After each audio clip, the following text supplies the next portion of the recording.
Welcome to the TechCentral podcast, and I'm honored and cannot wait for this conversation with both Mark Walker and Colin Erasmus.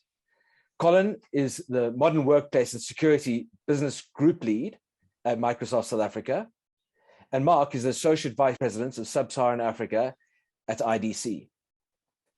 And together, Microsoft have been really exploring and unpacking this new world of work. And I'm an agile leadership coach. I spend a lot of time unpacking what this new way of working is, but this is an absolute new world of work. It's not just about values and behaviors, it's so much more. Flexible work is here to stay. Leaders are out of touch with employees and need a wake-up call. High productivity is masking an exhausted workforce. Gen Z is at risk and will need to be re-energized. Shrinking networks are endangering innovation. Authenticity will spur productivity and well-being. Talent is everywhere in the hybrid cloud.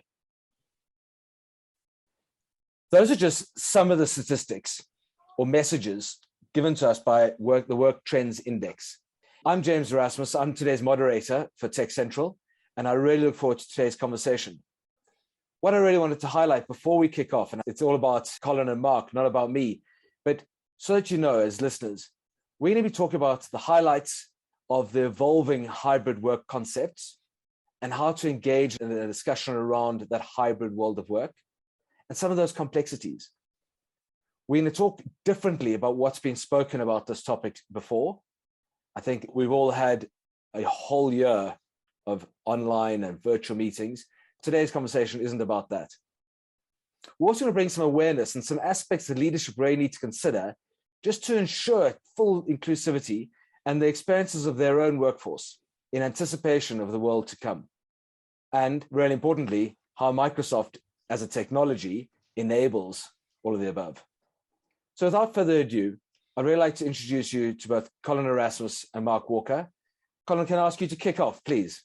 Sure, James, thank you very, very much. And I think your intro is perfect. We have definitely seen quite a big change from 18 months ago, where we were very much in the remote work paradigm. I think we're now starting to move towards hybrid work, and some people are going to be at the house, some people are going to be back at the office. And by the way, I know this because traffic is picking up. I got stuck in traffic the other day, very similar to what it was 18 months ago. So that's good news for us. But as you explained, I think there are a lot of positives out of this, and I'm quite energized in what the innovation has been out of this new hybrid work and what it has actually brought us over the last 18 months, and a lot of learnings from that perspective. And I'm sure we'll get into that detail. So really looking forward to the conversation, James. Awesome. Thanks, Colin. And just to be specific, by hybrid, you mean a combination of working remotely, wherever that might be, home, coffee shop, the beach, or indeed the office? 100%. And I think that's really what it is. And we're going to get into this hybrid paradox thing in a second, because I think that's where it starts for me. And that's what a lot of the research showed us. And it showed us what people want. And it shows us that we're going to have to be extremely flexible in accommodating that and still getting productivity and still being competitive within this hybrid work environment. So that's exactly what I mean. It's this whole work from home as well as work from the office or work from a coffee shop. And we're going to speak about the new dimensions and the new models that we're potentially seeing coming out of this, and what this means for business leaders and what they potentially need to think about, what it means for us as people who work, employees. What does the culture look like within this environment? So before we get too carried away, 100%, it's about what we see today. So that remote work plus working at the office, hybrid work, what does it mean at the end of the day? Okay. Thank you, Colin. Mark? Thanks, James, and Colin as well. Yeah, it's a new paradigm. As Colin has mentioned, we've learned a lot over the last 18 to 24 months. Things are never going back to what they were in 2019. Hybrid is here to stay, and it's the work from home, as Colin described, the work from home, work from remote environments, but also the technology environment is very different. It's a hybrid technology environment to a hybrid cloud, security in a very wide space. So these are areas that are very, very large and very complex in many ways. Interestingly, just one quick example is how has this remote working and using Zoom and using Teams and so on worked for us? Well, I'll put it this way. You go back to the office, It's easier to sit at your desk and share a Teams screen and go through a presentation or whatever that way. Although you're 2 meters from your colleague, then going to the boardroom and figuring out where are the cables, does the projector work, is the bulb right, etc. So the way we work as well, the style, the culture that Colin was referring to is also completely different now. And I can't wait for you to unpack some of the statistics and predictions that you have. One of the ones I was reading was the fact that 58% of employees who plan to spend most and least time in the office are doing it for the same reason, which is more focused work. And I'm a great believer in that, because if you bring purpose to the work environment and you want to deliver and you're a passionate employee, you're there for the long run, and your staff retention is going to increase, or at least maintain, if you've got the right environment and culture set up. But enabling people to add more value and enabling them to focus on their work. Where do we start with this, Colin? So I think you hit the nail on the head. And this is a concept I like to call the employee experience at the end of the day, because I think it is about that, right? It's about the experience that we are having as people that work for organizations. And what does that mean? And we believe that there are 5 elements that go into that employee experience and the well-being. I mean, we can go through them very briefly, but this is a lot of the research that we've done, a lot of the work that we've done around what we call the employee experience cloud, and there's products behind that in the form of Viva. But there are a couple of things that we look at. So we truly believe that the well-being and engagement of an individual is very, very important. And by well-being, I mean the physical well-being, the mental well-being, the financial well-being of an individual. I think during COVID, a lot of people were very anxious about a lot of those aspects. And I think it's very important when we talk about employee experience, we think about those aspects. The next major pillar for us really is around development and growth. Now, once again, I think a lot of employees who were involved in remote work were going, what does this mean for me from a growth point of view and from a development point of view? Am I going to get promoted? Am I seen? So that's one of the other major topics I think we need to consider and we need to delve a bit deeper into. The next one for us is purpose and alignment. Am I aligned to the purpose of my immediate work group? Am I aligned to the purpose of my organization as a whole? And how do I do that remotely? Is another interesting question, I think, on a lot of people's minds. And then a really big one for me is culture and communication. What has been very key during the pandemic and during remote work has been communication. How do I effectively communicate with people and make sure that they're engaged, that they're getting the right amount of information when they need that information, that I'm doing it in line with what they're doing, that I'm not expecting somebody to go somewhere else to try and get that information. And then the really big one for us as well is knowledge and expertise. How do I maintain the knowledge and grow the individual and give them that knowledge and create a set of expertise, the center of excellence, the way we would have done? So that's just something to think about when you talk about the employee experience. And I know Mark's going to go into a lot of stats. He's got stats coming out of his ears there, but just a couple from my side, also from the work trend index that you spoke about, a couple of interesting ones. We've seen, for instance, that when people are highly engaged, that organizations can be up to 21 times more profitable. So it's very good for an organization to make sure that we are engaging our employees at the end of the day. And a couple of things, you actually mentioned retention, James, the same thing. We've seen that a person is 12 times less likely to leave an organization if they're engaged. And I think we'll get into the meat of this discussion, but this is just the employee experience part of the discussion in a second. But I really think it's important to think about that. We're going to have to be very flexible and we're going to have to repivot on people. Colin, thank you so much for saying people as many times as you did. As a leadership coach, we are often looking at people and behaviors and values and getting those things right, because until you've got that right, you can't actually put your systems and processes in place. Until you've had your sort of team kickoff, you can't kick off a product, can you? You're spot on. And it talks to that alignment around the bigger cause, right, of my smaller organization or my smaller department versus the cause of the enterprise or of the organization as such. So spot on, James, agree with you. Thank you from Microsoft. It's wonderful to see that tech is actually thinking people first. Mark, can I jump straight into some of the questions around hybrid work here in South Africa, what it looks like at the moment in South African companies? James, absolutely. I'm going to start off with just some of the predictions that we've made around this whole future of work in the world of work. And the first one I'm going to say is from the surveying we've done, 70% of enterprise businesses will have extensively invested, and this talks to the people aspect, extensively invested in diversity, equality, and inclusion data tools and benchmarking by 2024. So this is like within the next literally 24 months, we're going to see major changes from that point of view. That's great from an intentional point of view, but what is the reality? And the reality is the second prediction that we're making is that by the end of 2023, digital transformation, business volatility, keeping in mind, especially the South African and even the global situation, is going to drive about 70% of the global 2000 Forbes companies to deploy remote or hybrid first work models. And this is going to completely redefine work processes. And it also makes for engaging very, very diverse talent pools. Colin mentioned about the culture and the people and the process and so on. And this talks right into that. The culture has to change. People are at the center. So how do you culturally and behaviorally get the right mix right? How do you make sure work-life balance isn't thrown out the window? And how do you make sure that the productivity gains that we've seen are now a reality over the this is now a proven fact that you can work from home. The technology platforms are robust, they are secure, and they are reliable. So to keep that momentum going and not settle into let's go back to work, go back to the office mentality. I think that's the future is kind of set out here very, very clearly. Back to you, James. Okay. Thanks, Mark. And your predictions are fascinating. I'm really interested to see, and I'm sure we can share a lot of these predictions with the audience after this call. There'll be absolutely some sort of statistics, and I've been delving into some of the work that Microsoft has been doing, and I can see the flow of logic in helping leaders with these statistics, because predictions and numbers and forecasts are very useful, but if you don't do anything with them, you get caught with your pants down. And the idea here is to talk about planning, perhaps. What are we doing now? You used a year, 2023, because 2023 will suddenly be on us and we won't have planned. What does that planning look like, Colin? So here's the way we like to look at it. We believe that there's a new model. And I mean, there's going to be lots of models, James, and I think this is one example of one of the models potentially. But the model that we are looking at very specifically, and it's a model that we've implemented inside of Microsoft, and I'm going to use the word people again. We believe that there's three major elements to this. So the people facet, as you can think about it, places, and I'm going to get to that in a second, and maybe not what you think.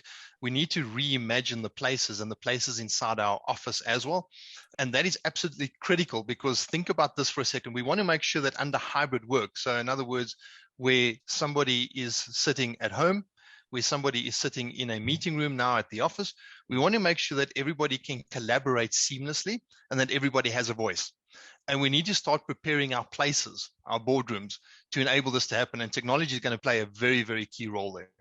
And the other big one for us is processes. Now, you can imagine we need to reimagine and we need to digitize most of our processes. If we had a paper process with people sitting here and there, that's not really going to work very well for us. So we need to start thinking about those processes and digitizing those processes. So if you're asking me what do leaders need to start thinking about to plan for these are the three major elements.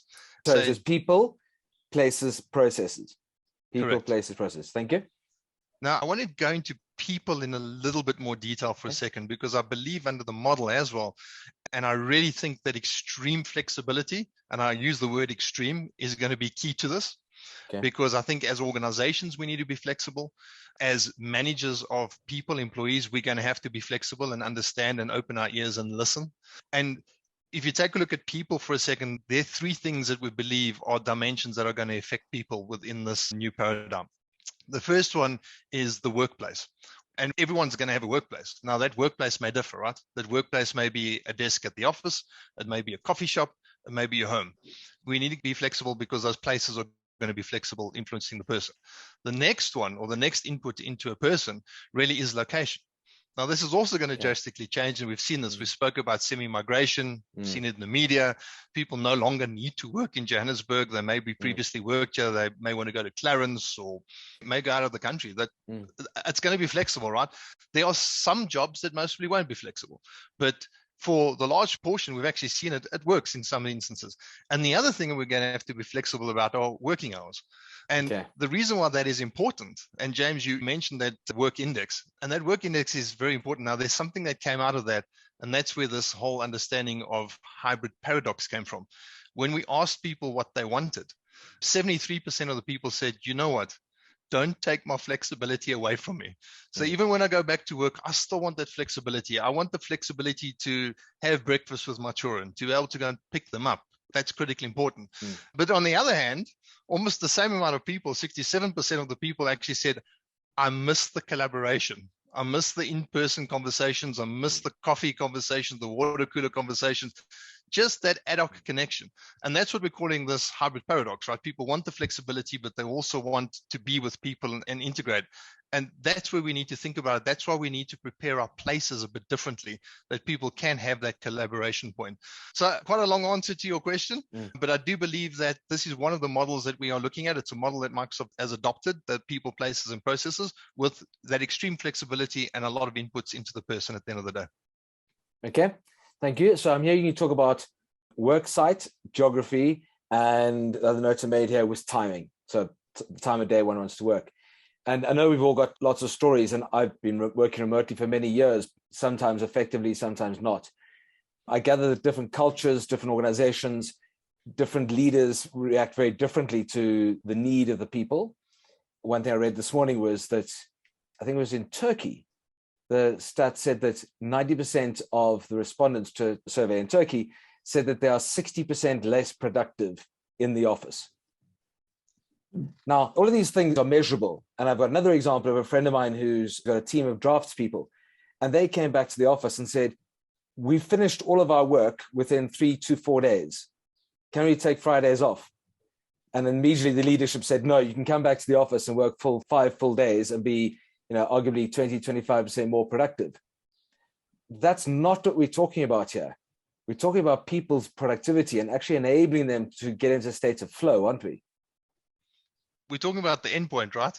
So we're talking about getting something done at the end of the day and what the endpoint potentially looks like. So it's not necessarily what we talked about, but we did talk about extreme flexibility as well, right? Yes. And to your point, James, I think a lot of this will be very different for a lot of organizations, also based on their culture, based on the type of work that they do as well. Like I said, there are some employees that mostly are going to have to work a certain time to a certain time. You're not going to be able to avoid some of that. So there's a lot of inputs that are going to come into this model at the end of the day. The one stat that I will also give you out of that research was that 80%, and this is a good one for me, 80% of leaders or business leaders said that they are going to make a change to their flexible work policies, or were busy making the change. So you can see that people are thinking about it. Okay. And just while you mentioned leaders there, what can we give leaders now so that they feel forewarned, forearmed, they can start having the appropriate conversations, as opposed to just puffing their chest out and saying how wonderful they've been and allowing their staff to work from home? What can we give them? I think the first thing is to listen, right? To listen to the pulse of your people, to listen to the pulse of your organization, to have a look at what is going on around you, I think is going to be absolutely critical. There's a lot of material out there now. That snap that you showed in the beginning was actually off the Work Lab site that Microsoft's made available. And we've actually made a lot of our research available, a lot of our models available that we spoke about. Don't have to adopt them, but it is our learnings. And that's everything from how IT has operated, how facilities have operated. I mean, IT is a very interesting one, James.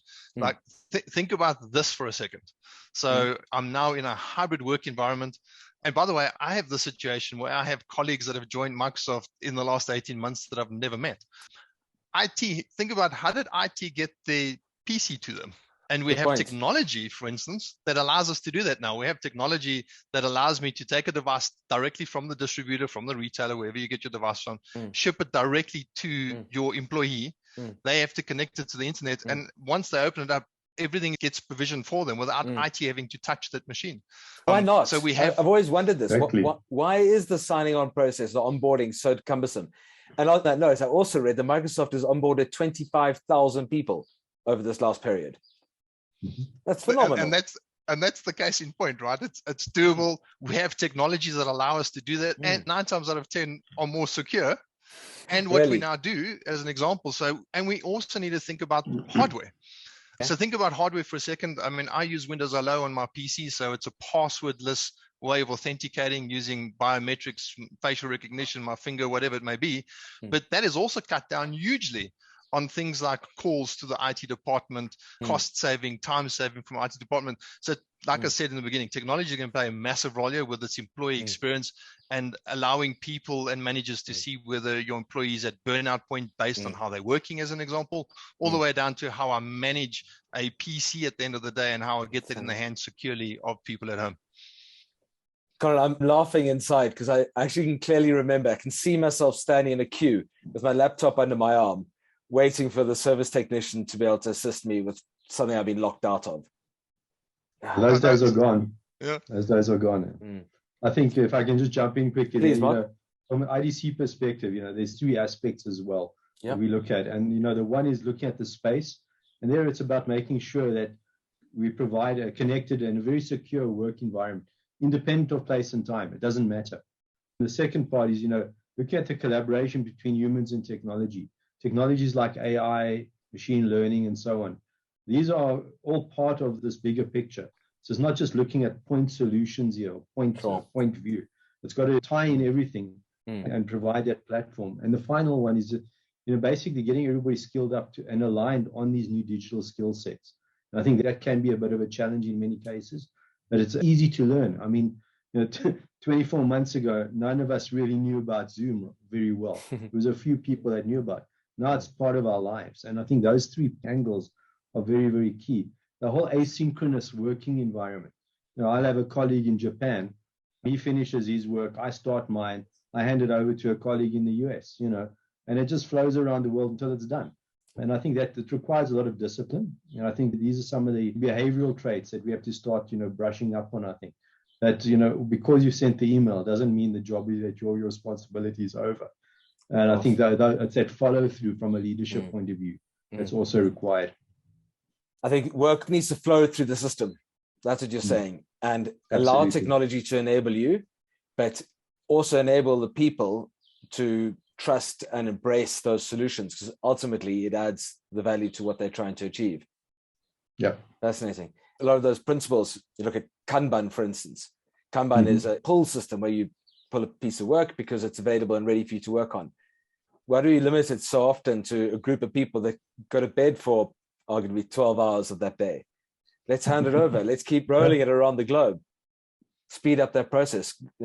Bring value to the market sooner. Yeah. The skills are available everywhere now. That's right. It's not that you have to have somebody in Johannesburg in your office to do the job. You can pick up somebody who's got that skill set anyway. It makes a big difference. I love how we talk about this now, but it's not actually a very new concept. Thomas Friedman wrote a book, The World is Flat, many years ago. Fascinating book. I mean, I can't believe he didn't just summarize the whole thing into one page, because actually even his title, it just says it all. And Microsoft is here to help us do that. So, Colin, what do you see as some of the opportunities leaders should be embracing right now in order to embrace this, use that word, extreme flexibility? I think there are a couple. I think the one thing that I will say is I'm going to come back to the people element, because I think that is something that needs to be embraced right now. We need to understand how we enable people, and whether that's through policy, culture change, potentially through technology. I think there's a lot of technology out there that's going to allow a lot of this to flow. And by doing that, we've seen already that profitability could potentially go up. And I think we also need to embrace this world of transformation. And I really do believe we're in this transformation era now. I think there've been three major bits of transformation that have happened. We've spoken about digital transformation for quite some time. That happened. And in fact, our own CEO, Satya Nadella, actually said that, 18 months ago, as the pandemic hit, we saw 2 years worth of digital transformation in 2 months, because in many ways we were forced to do that, right? But we now need to continue that journey, right? It's not over.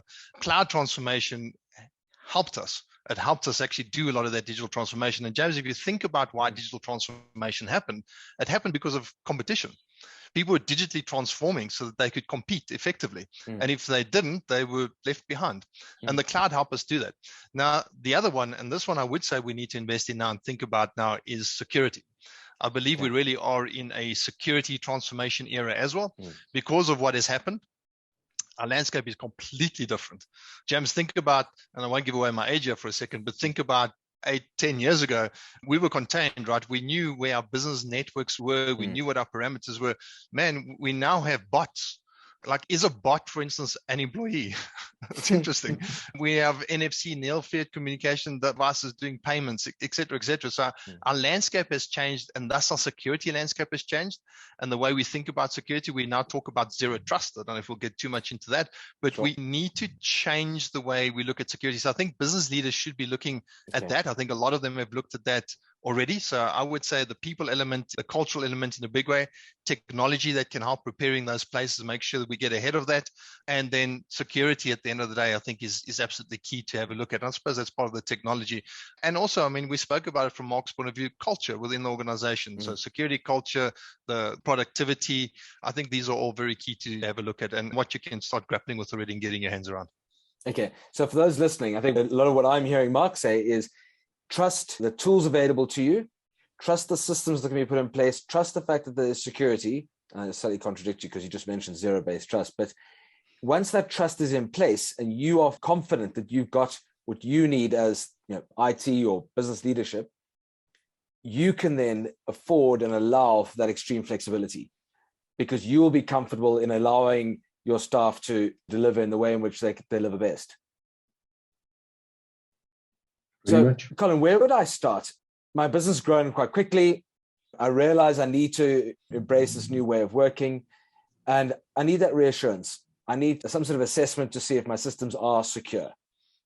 I need to review what equipment or tools I need to perhaps invest in. How would I start that conversation even, and who would I start that with? Very glad you asked that question because I almost forgot about that. Thank you very much, James. Because I think you're right. Where do you start? And I think many organizations, to your point, are going to be on very different maturity journeys within the maturity journeys as well. Microsoft does have a lot to offer our customers together with our partner community. So one of the great things around this ecosystem is all these partners that we work with as Microsoft, as a vendor. We can't get to everything ourselves, and there's some great skill that's been built up there. So there are a couple of things that we can do. We have got what we call Cloud Accelerate workshops. There's about 11 or 12 of these workshops that our customers can ask our partners to do on their behalf. And James, this is everything from security. So I want to know whether I'm regulatory compliant to POPIA. Okay. There's a workshop that can help you there as an example, to advanced communications or modernizing your communications. So the discussion that we're having now, are we ready to modernize those places inside our building? What does that look like? And how do I adopt that? So we've got a lot of these workshops that are available to our customers. The other thing that is available are assessments. We also have a lot of assessments that are available to our customers, including security assessments.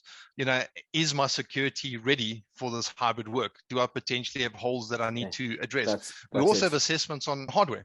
We have assessments around, is your hardware ready for it? Is Surface potentially an opportunity for you to look at to have a better employee experience or more secure? So there's a bunch of assessments, and then they can always reach out to me and they can reach out to us and we can have the conversation directly with a lot of these customers. And I know what the answer is here, but I love how you explained all of this as if there's a room full of people doing a workshop and a man in a van arrives to come and check my kit. It's obviously all remote, isn't it? It is indeed very remote until we can obviously open up and see each other face to face. It is all remote, so there's no need for somebody to wait until we can see each other. So yeah, it's all remote. And as I said, a lot of expansion through our partner network as well. I look forward to seeing how we can pilot some of this equipment, especially because I know that there's a simple, almost a desktop package that one can acquire and be set up, as you say, very, very quickly. Yeah, I remember now, James, you take me back into my earlier years where we had these better, best packages as small businesses. I remember these. The best one was a Core i7 machine with an internet connection and this and that. So yes, very similar thinking. And that is the way it happens potentially, and maybe on a more advanced level now, but 100%. And it does depend very much on the customer's maturity and where they are. Okay, thanks. Mark, can we talk a little bit more about culture? How do we get people to this point of embracing this? Look, I think there's initially, James, there was a lot of fear, especially when the whole AI, ML, bots, all these areas come to the fore. And people are saying, well, what does this mean for me? Is my job under threat? And is my livelihood getting threatened here? And a lot of those fear messages are kind of done now because people are realizing that it's a supportive angle. Okay, at the end of the day, we are the creative ones. We are the ones who got to manage the momentum, if you like, and get the output done. A robot doesn't do that. We will interact and find ways. If there's a challenge that comes up, we will interact and collaborate, communicate in order to find a way to deal with these challenges. Those are human skills that you can't automate, those kind of skills. So the bots and the automative aspects of it are to support you so that you can make better decisions with fresher data, with deeper insights. So from a management and leadership point of view, those are tools that are really, really useful. But even on a frontline basis, somebody who's working as a clerk or something, they can actually find, the repetitive type work that they would normally have to do. That's kind of done. And they can focus on, elevating themselves into other areas, freeing up some of their time to learn other skills. So I think, those are two of the areas that immediately come to mind from a cultural point of view. And get rid of the fear, understand, embrace this. This is good stuff. This is positive. And, get onto that. From another cultural point of view is, I think I mentioned it earlier about, discipline and self-management. I think there's a lot of transparency that comes with technology that enables you to be monitored, if you like. And I think that there's a little bit of danger there too. But at the end of the day, you can use these tools to improve your productivity without outside help. And if you find, I'm actually a morning guy or I'm a late night owl, you can structure your work around the fact that these are the times when I'm most effective. And let the repetitive tasks run in the background, or find a work method that suits your body clock, your circadian rhythms, if you like, best. And you're still going to get good results. And I think from a management point of view, there's a lot of learning to be done in the management layer. I think the young people that are coming up and all that, they kind of get this. Okay. I think some of the management are still old school, and they need to learn the skill and say, well, guys, we're hiring people because they're clever and they can do the job. Don't stand in their way and try and put them in a box. Work with them and say, okay, guys, this is how we work. These are the parameters. Colin mentioned it earlier in terms of its output. What have you done? How have you achieved it? Okay, and if you need help, reach out. And all the tools are there to do that. So you can be a lot more effective. And, the one thing that Colin also mentioned was FaceTime with the executives. Guys, honestly, if you're not getting the FaceTime, you can book it. If you feel you're not getting exposure, rather set up a quick one-to-one with your manager or your manager's manager, whoever you want to impress, and say, hey, listen, I want 5 minutes of your time, and do the elevator pitch on it. You know what I mean? Nothing stops you. And the technology enables all of this in an instant. I can speak to my guys in Lagos or my guys in Nairobi as easily as I'm speaking to you today. Of course. So the barriers to discussion, the barriers for communication, the flattening of the organizational hierarchy, it's all there now. And I think management has to learn a lot of new skills around it, to be honest. Can I ask a few questions around, you started to talk about automating some processes effectively and marrying humans with technology. And your example was a bot. A bot can't show empathy. How does a bot do hiring and firing? Look, I know a lot of people also can't show empathy, but that's a whole different discussion. James, I'm just looking at some of the data that we've looked at, and we honestly believe that bots will get to that stage or some degree of that. Not only bots, but if you use AI or ML enabled digital managers per se, okay, they'll hire, fire, and train workers in jobs that are measured by continuous improvement. We've estimated about 20% of those kind of engagements will work without human engagement. Okay. So, it's going to be literally 1 in 5 of those kind of situations will develop. The other 80% will still have require human intervention. You're still going to need people to do stuff. Now, if you're doing very basic task scheduling and stuff like that, you can do that with AI and ML and send to the guy automated updates and stuff. But when it comes to hiring and firing, especially in the legal environment and regulatory environment, especially in South Africa, you've got to have that human involvement. And warm bodies. A fair chance. Yeah, exactly. Thanks. And then the other thing you talked about was productivity. I think it's a double-edged sword. We need to be careful that people aren't perceived to be monitoring your every movement and then questioning your movements against your productivity. But we do need to see output.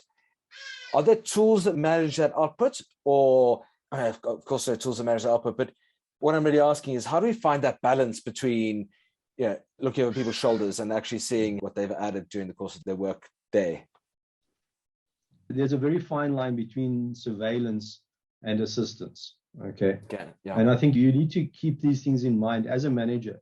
if you're keystroke logging and you've got surveillance on all this kind of stuff, you are basically fostering an environment that is very toxic. People will not want to work, then they will march with their feet. Because remember, this opens the world. So if I'm working for you and you're going to like surveil me and key log me and manage my time that closely, nothing stops me going to the next guy down the street, because I'm still going to be working in the same kind of environment, but with a less toxic atmosphere. And you've seen this already happening to some degree globally. There's a story of this mass retirement or something like that. As you saw yesterday, Starbucks unionizing in New York.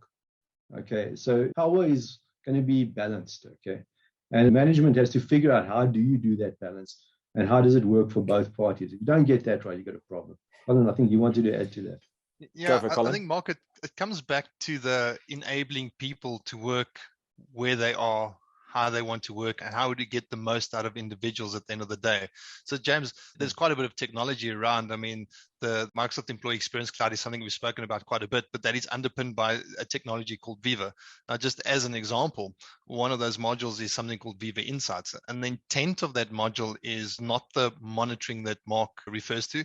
It's rather around assistance. And it's assistance for you as an individual. So if I go into this tool as an example, it'll tell me about my work habits, but it'll tell me about how I collaborate with people and make suggestions of how to better collaborate with people. Who do I collaborate with more? Who would I collaborate with less? And suggestions of how I can actually be doing better. That's what it does. And then what it does from a manager and an organization point of view is help tune the culture. So as my manager can actually have a look, is Colin, for instance, working between 6 and 8 in the evening or 10 or whatever it is, and it becomes something that he can potentially address and say, hey, that's not great for you as an individual. Is there something wrong in the way we've given you work to do, or is it the way you work? And it's rather seen from that point of view to actually encourage positive work, positive culture within a team, as well as the broader organization as a whole. And inside there's tips and tricks, headspace. It even does, James, now I don't know if you've ever tried to do this, but if I look at my diary to find a bit of time just for myself to woosah, it actually even suggests that. It'll go into my diary and say, hey, you know what, I found a half an hour for you on Friday. Book it now as just your own mental time, just cool down a bit. The one thing I think we all miss, James, is, and maybe we don't miss the traffic, but I miss, for instance, the commute to work in the mornings, because that was a little bit of me time, a little bit of thinking time. And a lot of us don't have that. We may get a portion of it back, but there's a lot of technologies. And the other thing I do want to say to you is what we're thinking about from a technology point of view is how do we streamline a lot of this into what we do on a daily basis? So instead of taking somebody out to a different website or a different place to go and do a process, think about how you streamline that into a person's day, that everything is within one place or it logically flows. And that is some of the differences that we can make to individuals. And once again, it's not about the monitoring, it's about how we enable individuals. Okay, well, I'm thinking of so many good examples that are relevant to what you've just described. And I wish we'd had this for the last 10, 15 years, because we could have. Yeah, and I think it's a big shift now, right? It's a big shift from, if we look at ourselves as well, I mean, I suppose Microsoft was always known as this productivity organization, right? We made tools, office, and productivity. And we really are starting to think about it in a different light. We're starting to think about it from a people point of view, people experience. And we've seen the stats. The more engaged the employee is, the more support we give them, the more profitable our organization is, the less likely they are to leave. A happy employee, man, the positives just keep piling. And you know what you've not mentioned, which I really thought was going to come up much earlier in this conversation, is that word which I've never particularly liked, which is that work-life balance. Because I am one person. There's not a James work and a James home and a James something else. I am James. So I should be bringing my whole self to work. You should accept the fact that I have a hobby. You should accept the fact that I have a dog that might walk in, or some children might run into the room. That's me.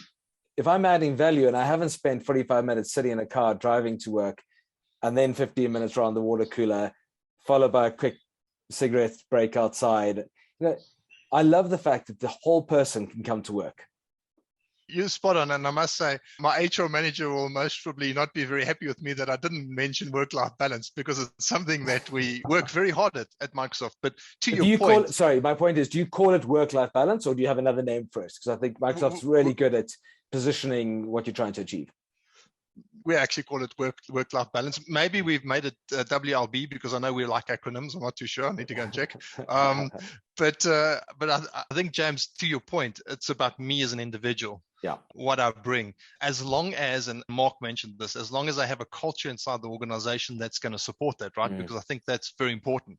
That's why these tools that I mentioned are more focused on doing exactly that. How do I support you as an individual? How do I help you maintain a work-life balance? So 100%, it's about you. It's about your authenticity. It's about innovation, right? Because I think that also breeds innovation. And it's the one thing, and you flashed it up at the beginning where we spoke about the diminishing networks and innovation. We've got to be so careful of that, right? Because innovation has become core to a lot of organizations today and how competitive they remain. We've got to make sure we keep fostering that. We've got to make sure we keep fostering people's curiosity.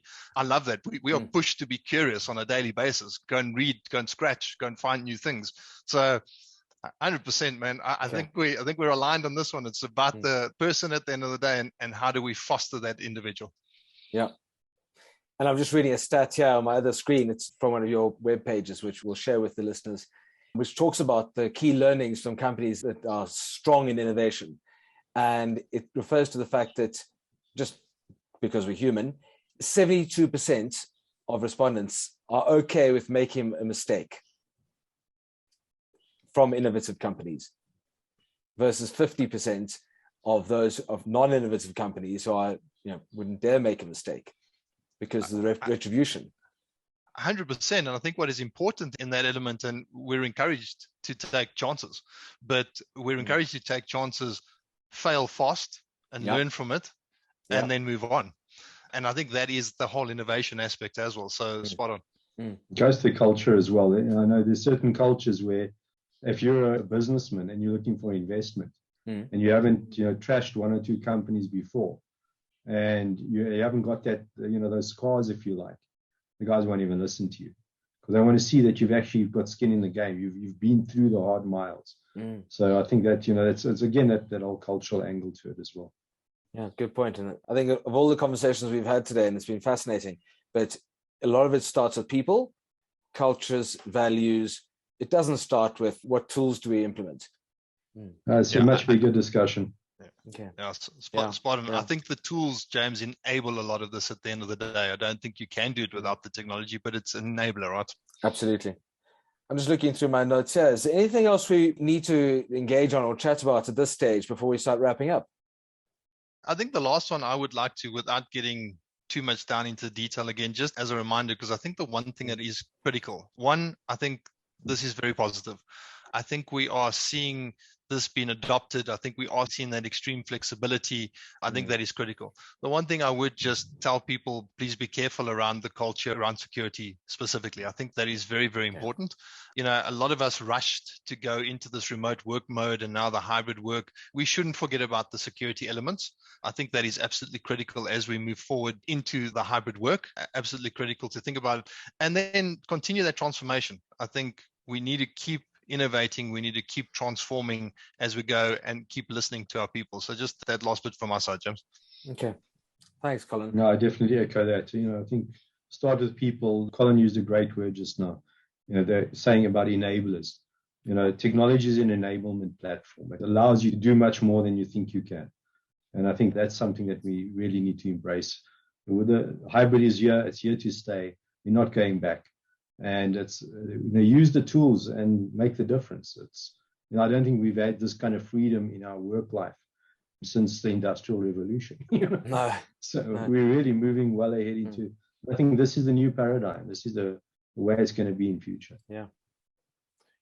Well, I must say, I understand a lot of what we've been talking about has been with us for a while. So we've had a chance to kick its tires and experiment and find our feet.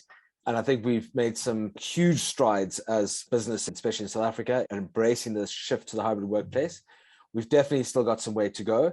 I've been absolutely fascinated by today's conversation. I must say I was really looking forward to it because I know that this is the right approach to new ways of work or working.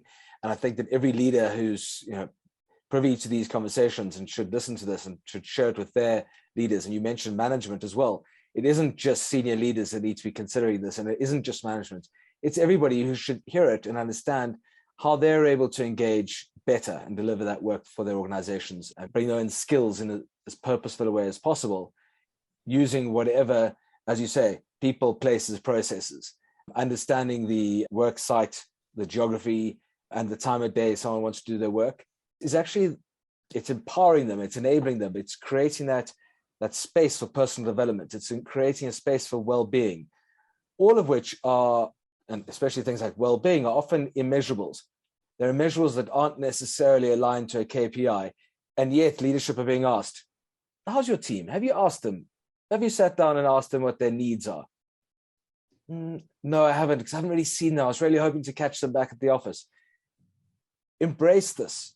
Choose how you use this environment and navigate it in order to transform as an organization, to bring that purposeful delivery, and really be a business that can perform better, deliver more value. But at the center of it is your people. And I think what we've spoken about today and the future of hybrid work, and from both Colin and Mark, and I really want to say thank you very, very much for your time and your insights. And from the whole team at TechCentral and me, James Erasmus, we really look forward to more questions, more feedback, and further engagement. And I'd like to see this call happen again sometime in the new year, and many, many more engagements. So thank you so much for your time today. And please stay very safe and very well over the festive season. Thank you. You too. Thank you, James. Cheers, guys. Thank you both.